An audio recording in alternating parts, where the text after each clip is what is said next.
Hola amigos, hoy les traigo una historia más, pero no cualquier historia, una que viene de muy lejos, de un tiempo antiguo, de un mundo escondido entre la selva y la piedra.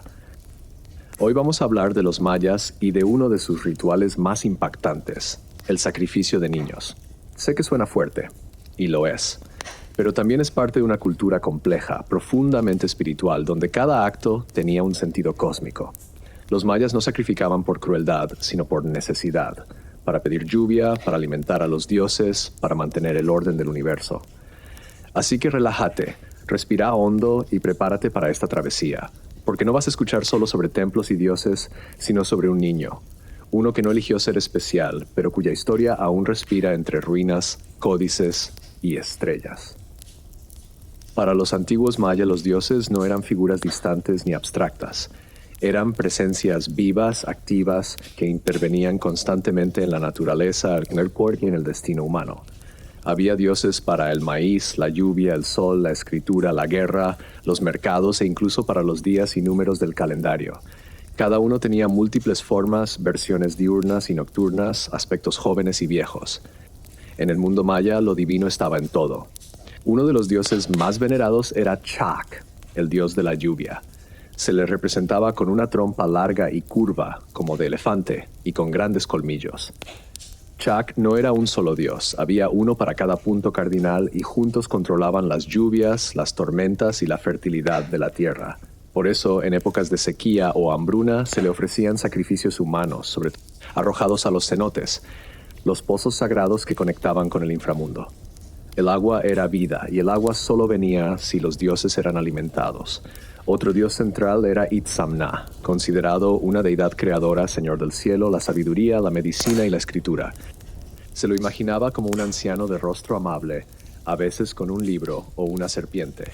Era padre de otros dioses importantes y protector de los sacerdotes. A él se le atribuía la invención de los códices, y en su honor se realizan rituales que buscaban ordenar el tiempo y entender el mundo. Kukulcán, conocido también como Quetzalcoatl entre los mexicas, era la serpiente emplumada, símbolo de renovación, movimiento, sabiduría y conexión entre los mundos. Su imagen aparece en las grandes escalinatas del templo de Chichén Itzá, donde durante los equinoccios se forma una sombra que parece una serpiente descendiendo. Kukulcán era guía espiritual, maestro de calendarios y vinculado a los vientos. Los Bacabes, 4 hermanos gigantes, eran los encargados de sostener el cielo desde los 4 puntos cardinales. Se creía que cada uno dominaba un rumbo, un color y un elemento. Ellos mantenían el equilibrio del cosmos, y cuando alguno fallaba, se producían catástrofes naturales. Por eso se les honraba en los rituales que buscaban restablecer el orden del mundo. En el mundo subterráneo, los dioses del Xibalbá gobernaban las sombras y las pruebas. Eran numerosos, pero 2 eran los más temidos, Uncamé y Bucupcamé, los señores de la muerte. Ellos eran los jueces del inframundo, los que ponían pruebas crueles a las almas y a los mitos mitológicos como los gemelos Hunapú y Xbalanqué. Representaban el miedo, la oscuridad y la descomposición, pero también la necesidad de atravesar el dolor para alcanzar el renacimiento. Había también dioses del maíz como Yumcax, joven y verde, a menudo representado con una mazorca brotando de su cabeza. El maíz no era solo alimento, era identidad. Según el Popol Vuh, los primeros hombres fueron hechos de masa de maíz. Por eso, Yumcax era adorado con danzas, ofrendas y sacrificios, especialmente durante las cosechas. Cada dios tenía su día en el calendario, su color, su animal sagrado, su dirección cardinal. Las ceremonias eran planificadas en función de su energía. Había momentos para ofrendas, para guerras, para matrimonios, para nacimientos.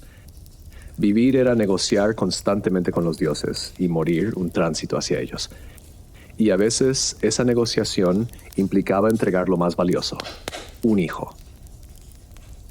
¿Cómo era ser un niño ofrecido a los dioses? No elegiste nacer en esta ciudad de piedra. Nadie lo hace. Pero ahí estás, apenas con 9 años, la cabeza rapada, el cuerpo bañado con cenizas y flores. Las mujeres te cantan al oído mientras te preparan y vos, inmóvil, tragás saliva como si fuera lava. Chichén Itzá, una de las grandes ciudades mayas, se extendía como un corazón de piedra entre la selva. Era un centro ceremonial, político y astronómico, famoso por su pirámide dedicada a Kukulcán. Dicen que sos especial. Eso suena bien en abstracto. Lo repiten los sacerdotes, los ancianos, incluso tu madre. No lloró cuando se lo dijeron, ni una mueca. Tu corazón es limpio, hijo. Lo verán los dioses. Lo dijo como si hablaran de una ofrenda de cacao, no de su hijo menor. En el calendario maya, ciertas fechas eran consideradas portales sagrados. Nacer bajo ciertos signos podía convertirte en candidato a la ofrenda. La elección no era casual. El sol cae denso sobre la plaza. Hay danzas, tambores, el humo de copal subiendo como espiral. Todo es bellamente solemne, salvo vos. Tu panza está hecha un nudo. No sabes si tenés miedo o hambre. Tal vez ambas cosas son lo mismo, un vacío urgente que se estira adentro. En los rituales mayores, los niños eran preparados durante días. Se les bañaba con hierbas, se les enseñaban cantos y se les alimentaba con comidas dulces como la tole. Desde que te eligieron, no tocaste el suelo. Te llevan en brazos como si tus pies ya no fueran de este mundo. Sos un entretiempo, un niño que no va a ser hombre. Sos el puente entre la tierra y el cielo, o eso te dicen. Aunque a veces pensás que solo es un cuerpo bonito con buena dentadura. En la cosmovisión maya, el sacrificio no era castigo, sino transfiguración. Quien era ofrecido ascendía al mundo celeste o regresaba como lluvia, como animal, como guía. Tu hermano mayor no te mira. Se fue a entrenar con los guerreros, va a tener 20 años y un nombre nuevo. Vos, en cambio, vas a quedarte con el tuyo hasta el último aliento. Eso y esa cosa roja que late en tu pecho y que tanto interesa a los dioses. En muchas ciudades como Tikal o Palenque, los jóvenes varones se iniciaban en la guerra o la religión. Otros, como vos, eran marcados para un destino distinto, el altar. La noche antes de la ceremonia te dejan dormir solo. Te dan un tazón de atole dulce y una frazada que huele a maíz seco. Cerrás los ojos y tratás de imaginar qué vendrá después. Hay promesas de jardines eternos, de cantos suaves, de una eternidad sin dolor. Pero vos pensás en tu perro, el que siempre te sigue, y que ahora está atado, aullando bajito. Los cenotes, pozos sagrados naturales, eran portales al Xibalbá, el inframundo. Muchos niños eran lanzados allí con la esperanza de que sus espíritus llevaran mensajes a los dioses. Al amanecer, el sacerdote te pinta con rojo, el color de la aurora, dice. Vos pensás que también es el color de la sangre, pero no decís nada. La boca se te llena de metal. Sube en la escalinata del templo cargándote entre 4. No miras hacia abajo. Si lo haces, todo parecerá demasiado real. En cambio, alzas la vista al cielo. Está celeste, limpio, como si también esperara. Quizás es cierto que los dioses te quieren. Quizás de verdad necesitan algo que vos tenés. La escalinata pertenece al templo de Kukulcán, una pirámide de 4 lados que marca los equinoccios con sombras de serpientes. Era un observatorio, un altar, una brújula cósmica. Te recuestan en la piedra. Está fría a pesar del sol. Hay una quietud extraña, como si el tiempo se detuviera para ver cómo terminás. Pensás en cosas simples. El sabor del tamal de frijol, la risa de tu hermana cuando le hacías cosquillas, el olor del barro cuando llueve, lo cotidiano, lo que nunca se escribe en los códices, lo que al parecer es tan pequeño que no entra en la historia. El cuchillo de obsidiana brilla, el sacerdote murmura algo, pero vos ya no escuchás. Tu corazón late tan fuerte que parece gritar. Cerrás los ojos y por un segundo deseas no ser especial. Deseas ser solo un niño más, uno que corre, que cae, que se ensucia, uno que vive. Las ofrendas humanas se realizaban en lo alto para estar más cerca de los dioses. La sangre que corría era recogida, a veces mezclada con copal y ofrecida al fuego o al agua. Y entonces entendés. No sos especial por ser ofrecido. Sos especial porque sabes que podrías haber sido otra cosa, porque sentís el peso de lo que no va a pasar. Porque imaginás, incluso ahora, la vida que no vas a tener. Esa es tu verdadera ofrenda. No el corazón, sino la conciencia de lo que se pierde. Y eso quizá es lo que los dioses realmente quieren recordar. Pero la historia no termina con vos. Bajo las piedras, bajo siglos de selva, otros como vos esperan. Arqueólogos encontrarán, siglos después, restos de niños en cisternas ocultas, como en el Chultún de Chichén Itzá. Más de 100 cuerpos, casi todos niños. La mayoría, varones. Muchos hermanos, algunos gemelos.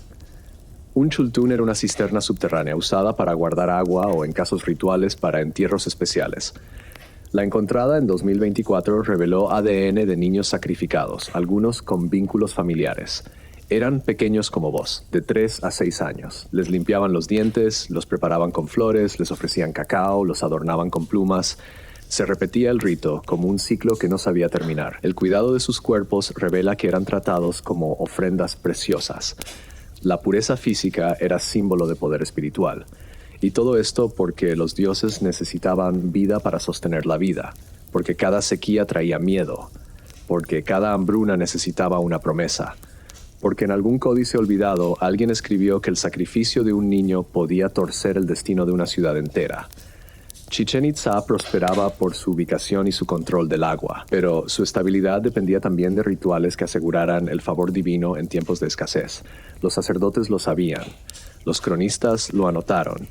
Diego de Landa lo describió con horror, pero los códices, los huesos, los objetos hallados en el cenote sagrado dicen otra cosa. No era crueldad, era cosmos, era obediencia a un orden más antiguo que el miedo. El cenote sagrado no era solo una laguna, era un portal al otro mundo. Los objetos encontrados allí incluyen oro, jade, cerámica y los huesos de más de 200 niños y adolescentes. A veces te preguntas si realmente fuiste vos. Si en algún rincón de la eternidad aún estás esperando que alguien te mire a los ojos y diga, no tenías que ser tú, pero en el fondo lo sabes, fuiste tú, y también tu gemelo, y también el niño del pueblo vecino. Fuiste todos. Las ciudades mayas estaban organizadas en torno a centros ceremoniales. Chichén Itzá fue una de las más importantes del periodo posclásico, con influencia militar y comercial. Hoy tus huesos están rotos, pero tu historia respira. Bajo tierra, sobre códices en los sueños de los que te encuentran. La escritura maya era glífica, compleja y estaba presente en estelas, altares y murales que narraban linajes, guerras y rituales. Y vos, el niño que no eligió ser especial, seguís narrando lo que se pierde cuando un corazón deja de latir por mandato divino. El calendario ritual maya, el Tzolk'in, regía los días propicios para cada ceremonia, incluyendo los sacrificios. Y sin embargo, hay más. Mucho más que nunca llegaste a ver. Los dioses que pedían tu corazón tenían nombre. Chak, el dios de la lluvia, que se representaba con una gran trompa y ojos redondos. Su furia significaba sequía, su gracia, abundancia. A él se ofrecían cuerpos lanzados a los cenotes, pozos sagrados sin fondo, espejos del inframundo. En el mundo maya los cenotes no eran solo fuentes de agua, eran entradas al Xibalbá, el inframundo. Ahí vivían los dioses y los ancestros. Chichén Itzá tenía uno de los más famosos, el cenote sagrado. No era una piscina de agua clara, sino una fosa oscura, profunda, tapizada por siglos de sacrificios. No solo cuerpos, también jade, oro, copal, cerámica finísima, como si la ciudad arrojara lo mejor de sí para que los dioses no le dieran la espalda. La disposición arquitectónica de Chichén Itzá seguía alineamientos astronómicos. El templo de Kukulcán, por ejemplo, marcaba los equinoccios con una sombra serpentiforme. Cuando tus huesos fueron hallados, siglos después, los arqueólogos notaron algo. Tus dientes estaban limpios. No tenías caries. Tampoco tenías lesiones por esfuerzo o golpes. No habías trabajado el campo. Eras, en todos los sentidos, un niño cuidado. Criado quizás para hacer ofrenda desde el inicio. Las élites mayas podían dedicar hijos al servicio ritual. Algunos niños eran seleccionados desde el nacimiento para formar parte del cosmos divino. A tu lado hallaron otro cráneo, más pequeño, y uno más. En algunos casos, el ADN reveló lo impensable. Eran tus hermanos.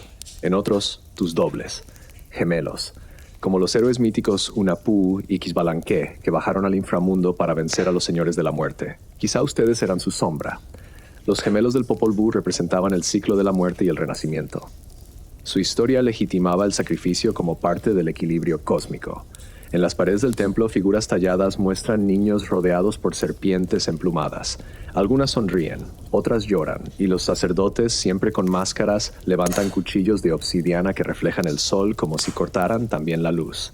La obsidiana era el material ritual más preciado, cortante, oscuro, brillante como el agua del cenote.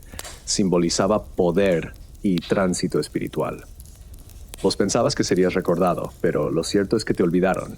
Tu nombre se borró, tu voz se hundió con el agua. Los sacrificios eran anónimos, solo los dioses conocían los nombres de quienes ofrecían su vida. El olvido era parte del precio, hasta que alguien siglos más tarde decidió excavar.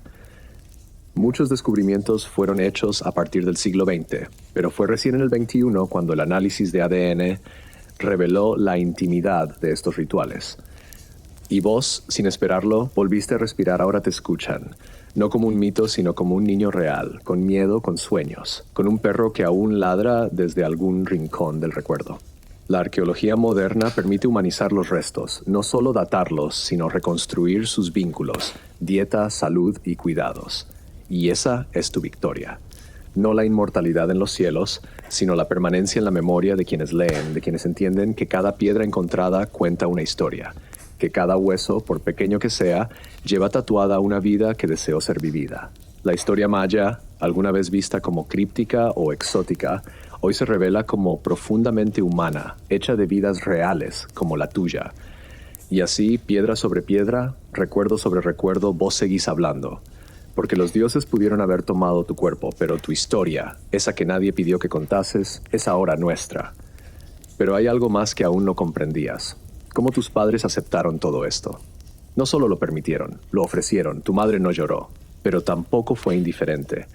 La vieron caminar hasta el templo con una ramita de flores silvestres, esas que crecían junto al canal.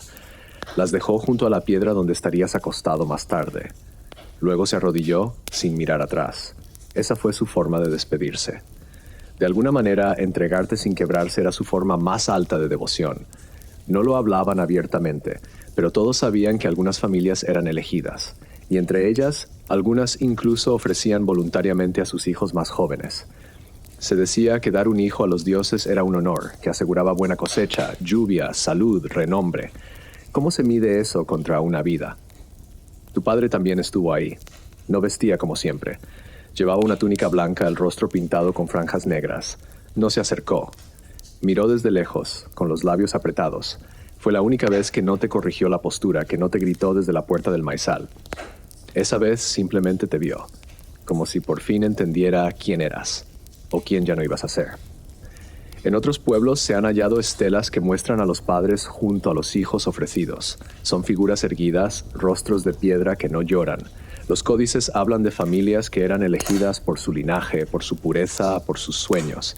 Algunos incluso afirmaban que los niños eran anunciados por los dioses en visiones o por signos del cielo. ¿Era tu caso? Nunca lo sabrás. A veces los padres veían el sacrificio como una inversión espiritual. Era dar al cielo lo que más se amaba, no como castigo, sino como promesa.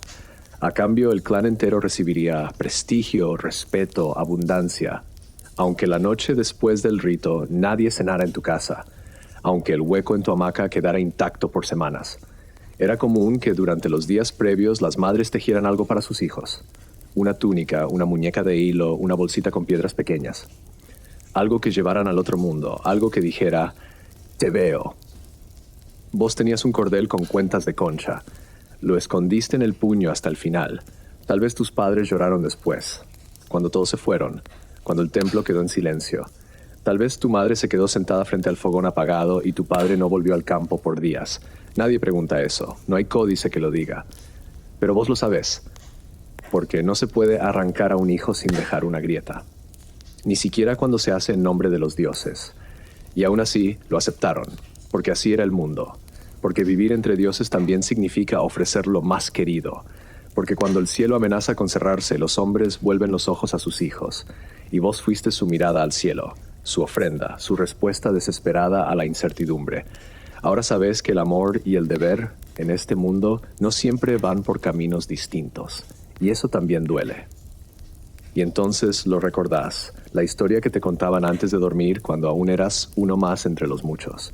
La historia de los gemelos. El Popol Vuh es el texto sagrado del pueblo quiché, uno de los grupos mayas. En él se narra la creación del mundo, la genealogía de los dioses y las hazañas míticas de los gemelos. Hunahpu y Xbalanque, dos hermanos que rieron, jugaron, desafiaron a los dioses. No eran simples héroes, eran los que habían vencido a la muerte. Habían bajado al Xibalbá, el inframundo, no como víctimas, sino como retadores. El Xibalbá era el mundo subterráneo maya, un lugar lleno de trampas, pruebas y señores crueles. Su nombre significa lugar del miedo. Sus padres habían sido también jugadores de pelota. El juego sagrado es ese donde no se juega por puntos, sino por destino. Pero los señores del inframundo se ofendieron por el ruido. Así comenzó todo, la primera muerte, el primer viaje, y luego los gemelos, nacidos de una calavera y una doncella, símbolos de vida y muerte entrelazadas. El juego de pelota, Poc Ta Poc, tenía un profundo significado ritual. En algunas ceremonias, el equipo perdedor, o incluso el vencedor, podía ser sacrificado. Vos te sabes parte de esa historia, porque te enseñaron que los niños ofrecidos a los dioses no desaparecen, se transforman. Algunos se convierten en animales protectores, en estrellas, en lluvia, pero otros, los más valientes, los que sabían, reencarnan como los gemelos. En cada era regresan para volver a intentarlo. En la mitología mesoamericana, la reencarnación no era literal, sino simbólica. Los patrones cósmicos se repetían en cada generación, y cada niño podía encarnar un papel sagrado. En las paredes del Popol Vuh, tallado en códices y estelas, ellos burlan las pruebas más crueles. La casa del frío, la casa del fuego, la casa de los jaguares. Ríen cuando deberían llorar. Se disfrazan de danzantes, se dejan matar y vuelven a vivir. Las casas de prueba eran desafíos sobrenaturales impuestos por los dioses del Xibalbá. Cada una representaba una fuerza destructiva de la naturaleza o del espíritu. Los gemelos eran la prueba de que ningún sacrificio es final, de que el corazón que se entrega puede renacer en otro cuerpo, en otra forma. Por eso, muchos creen que los niños ofrendados no son perdidos, son transformados. En la cosmovisión maya, todo sacrificio era parte de un ciclo. Morir ofrecido significaba entrar en un nuevo orden del tiempo y del universo. Y vos, que bajás por la escalera de obsidiana hacia lo oscuro, te preguntás si serás uno de ellos. Si ya lo fuiste. Si este es solo un capítulo más del mismo mito. Afuera, los sacerdotes invocan a Chak, a Itzamna, a los bacabes que sostienen el cielo. Pero en tu mente solo están ellos, los gemelos, con sus risas insolentes, con su valentía absurda, con su certeza de que todo puede rehacerse. Itzamna era uno de los dioses creadores más importantes del panteón maya, señor del cielo, de la sabiduría y del día. Los bacabes eran 4 hermanos que sostenían el cielo desde los 4 puntos cardinales. Quizá por eso, justo antes del final, sonreís, porque si ellos lo hicieron, quizá vos también. Quizá ya estás jugando ese juego. El más antiguo, el que no se juega para ganar, sino para recordar quién fuiste. En la tradición maya, el juego sagrado no era recreativo. Era un acto de conexión con los dioses, con el tiempo y con la repetición de los mitos. Y en algún lugar del cielo, 2 estrellas brillan como ojos curiosos. Para los antiguos mayas, muchos cuerpos celestes eran dioses reencarnados. Las estrellas gemelas representaban presencias divinas que vigilan y guían desde lo alto. Y pensás, ahí voy. Pero la historia de los gemelos no termina allí. Es tan larga como la sombra del Xibalbá y tan viva como el maíz recién brotado.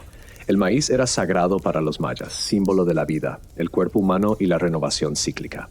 Incluso los héroes míticos estaban ligados a su crecimiento. Después de vencer a los señores del inframundo, Hunahpu y Xbalanque no regresaron a la tierra como simples héroes. Uno de ellos, Hunahpu, fue transformado en el sol. El otro, Xbalanque, se convirtió en la luna. Desde entonces, ambos vigilan el mundo desde el cielo, marcando los ciclos del día y la noche, como si dijeran, nada muere del todo si se recuerda. Esta dualidad, sol y luna, reflejaba el principio maya del equilibrio, luz y sombra, masculino y femenino, día y noche. El cielo era el libro donde se escribían los destinos.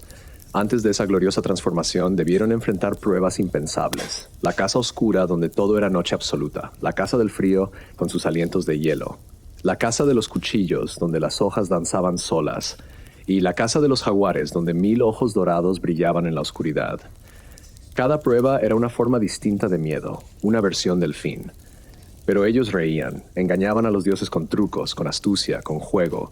Las casas del Xibalbá representaban los temores humanos llevados al extremo. Enfrentarlas y superarlas era un rito iniciático hacia la divinidad. El juego era su arma. El juego de pelota sagrado, el Poc Ta Poc. Jugaban no por deporte, sino por destino. Cada bote de la pelota era un latido del cosmos. Ellos sabían que ese juego no era entretenimiento. Era un código, un ritual, una declaración de que ni la muerte podía controlar el ritmo del universo si alguien sabía reírle en la cara. El Poc Ta Poc se jugaba con una pelota de caucho que no debía tocar el suelo. Su simbolismo era cósmico, la lucha entre el día y la noche, la vida y la muerte. En una de sus trampas más célebres, fingieron ser magos callejeros. Se mataban entre ellos y se revivían con fuego y cenizas. Los señores del Xibalbá, fascinados por ese truco, les pidieron lo mismo, y cuando ellos se lo concedieron, no los revivieron. Así fue como vencieron definitivamente a la muerte. Este episodio del Popol Vuh simboliza la superación del miedo más profundo, la pérdida irreversible. La muerte, burlada por inteligencia y creatividad, se convierte en tránsito. Después, fueron al cielo. Pero antes, buscaron los restos de su padre y lo revivieron también, como un acto final de amor, como un ciclo cerrado. Porque ningún héroe puede descansar si no sana su origen. La figura del padre en el Popol Vuh representa la conexión ancestral. Revivirlo restaura la armonía entre pasado y futuro, entre sangre y cosmos.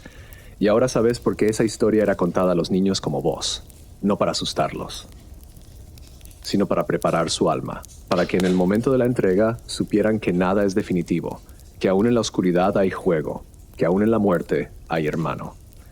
En la educación maya, los mitos servían para moldear el alma desde la infancia. Eran relatos funcionales, no cuentos. Enseñaban cómo actuar frente al miedo, al sacrificio y al destino. Y pensás en tu propio hermano, el que ya no te mira, el que entrena entre guerreros. ¿Sabrá lo que sos ahora? ¿Entenderá que te convertiste en algo más grande que un niño callado? El entrenamiento guerrero también seguía un camino ritual. Mientras unos eran ofrendados, otros se preparaban para encarnar el deber militar. Dos formas distintas de servir a los dioses. Tal vez un día, cuando mire al cielo y vea al sol y la luna jugando entre nubes, lo entienda. Tal vez te reconozca en esa danza antigua y también sonría. Para los mayas, cada eclipse o conjunción solar y lunar era una conversación entre dioses. Las historias celestes eran espejos de las historias humanas. Porque si algo enseñan los gemelos del Popol Vuh es que toda oscuridad es también el inicio de una historia. Y toda historia, si se cuenta bien, ilumina.